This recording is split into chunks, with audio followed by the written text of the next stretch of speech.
Tibb sahəsinə həsr olunan sərgilərin Azərbaycanda səhiyyənin inkişafında böyük bir əhəmiyyəti var. Son dərəcədə vacib bir tədbirdir. Bizim Mərkəzi Gömrük Hospitalı bu il ilk dəfədir ki, bu tədbirdə iştirak edir. Hesab edirəm ki, bu çox bir vaxtında atılmış bir addım oldu.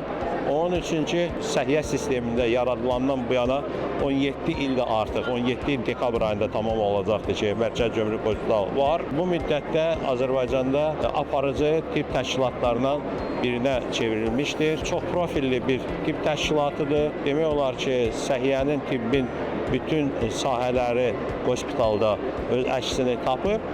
Təbii ki, aparıcı bir profillərimiz də var, istiqamətlərimiz var. Bunlar ilk növbədə orqan transplantasiyasıdır, ürək-damar cərrahiyyəsidir, invaziv kardiologiyadır. Bu sahələrdə biz qürur hissi ilə deyərəm ki, biz lider pozisiyası tuturuq respublikada və elə sərgidə də iştirak etməyimizin də məqsədi odur ki, hospitalın bu gününü, nail olduğu uğurları, imkanları burada təqdim olunsun. Geniş tibb kütləsinə, sərgidə olan ziyarətçilərə, sərginin qonaqlarına, stenddə də olan bizim demonstrativ materiallarla biz çalışmışıq bu fəaliyyətləri əks etdirə bilək. Çox sağ olun. Buyurun.